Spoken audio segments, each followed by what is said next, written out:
This tutorial review will show you how to download Twitter videos on iPhone with Twitter video sounds.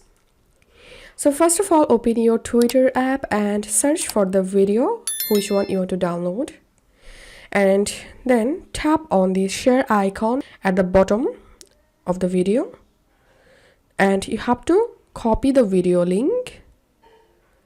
Once you copy the video link, go to your browser and then search for download Twitter video. I prefer to open this first website, sstwitter.com,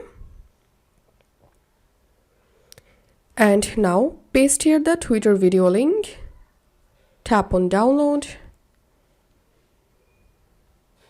and now you will get download option here. If you want to download the highest quality, then tap on the first option.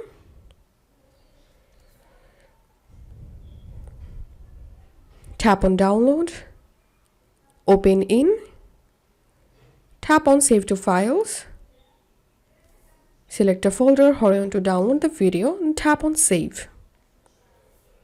And then go to your files app. And as we can see, the video has been successfully downloaded with sounds. And if you want to save this video to your Photos app, then open the video, tap on the share icon at the bottom left, tap on save video, and I'm going to Photos app, and here is the video we can see. So that's how we can download Twitter videos on iPhone. If you find this video helpful, make sure to subscribe Tutorial River. See you in the next video.